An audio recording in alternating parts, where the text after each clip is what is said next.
চিত্রের আলোকে cos p এর মান কত? তাহলে এম এন পি একটি সমকোণী ত্রিভুজ, যার এই পি কোণের সাপেক্ষে লম্ব হচ্ছে এম এন, ভূমি হচ্ছে এন পি।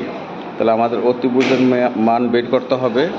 অতিভুজের মান হবে √3 স্কোয়ার প্লাস 1 স্কোয়ার, ভূমি স্কোয়ার প্লাস লম্ব স্কোয়ার, তার হোল রুট। তাহলে এটি হচ্ছে 3 + 1 √, অর্থাৎ 2। তাহলে cos p এই কোণের সাপেক্ষে এটি হচ্ছে ভূমি আর এটি হচ্ছে অতিভুজ।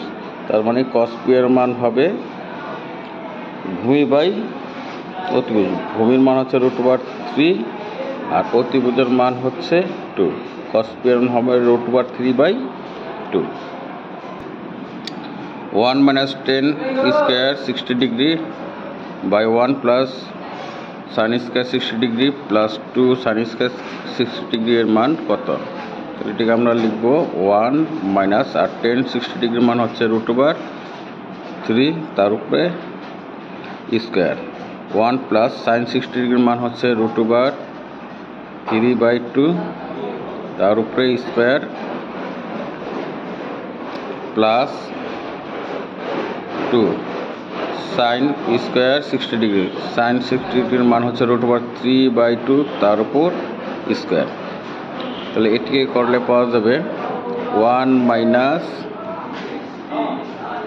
3, 1 + 3/4 প্লাস 2 ইন্টু এটিকে লেখা যাবে 3/4, এটি কাটলে 2। তাহলে এখানে লেখা যাবে -2 আর নিচে 4 × 4 আর হলো 3, 7, অর্থাৎ 7/4, আর এখানে থাকে প্লাস 3/2। এখানে এটিকে লেখা যাবে -2, ভাগ আছে গুণ চিহ্ন দিতে, 4/7 প্লাস 3/2,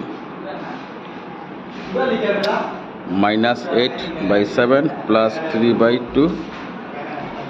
লসাগু হচ্ছে 14, 14কে 7 দিয়ে ভাগ করলে 2, আর 8কে 2 দ্বারা গুণ করলে হচ্ছে -16 প্লাস 14কে 2 দিয়ে ভাগ করলে 7 × 3 = 21। তাহলে এটিকে ক্যালকুলেশন করলে পাবো আমরা 5/14। আমাদের সঠিক অ্যান্সার 5/14।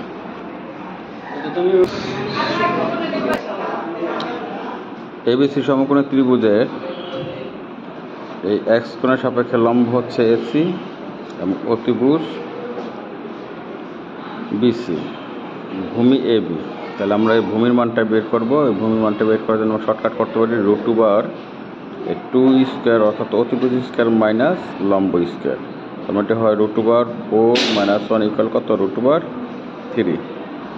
আর এখানে বলছে tan y এর মান নির্ণয় করতে। tan y হচ্ছে এই কোণের সাপেক্ষে এবি হচ্ছে লম্ব, ভূমি হচ্ছে এসি। তার মানে tan y এর মান হবে লম্ব by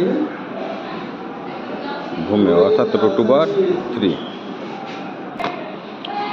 sin square y minus tan square x এর মান নির্ণয় করা। তাহলে সাইনের ক্ষেত্রে, এই y এর ক্ষেত্রে এটি হচ্ছে লম্ব আর এটি হচ্ছে অতিভুজ। তাহলে সাইনের ক্ষেত্রে হবে √3/2 whole square minus tan x এর সাপেক্ষে লম্ব হচ্ছে 1, ভূমি হচ্ছে √3, তার মানে এর মান হবে 1/√3 হোল স্কয়ার। তাহলে এটিকে আমরা ক্যালকুলেশন করলে পাবো 3/4 - 1/3 ইকুয়াল 3 × 4 = 12, 12কে 4 দিয়ে ভাগ করলে 3, 3 × 3 = 9, মাইনাস 12কে 3 দিয়ে ভাগ করলে হবে 4, 4 × 1 = 4, তার মানে হচ্ছে 5/12। আমাদের সঠিক অ্যান্সার হচ্ছে 5/12।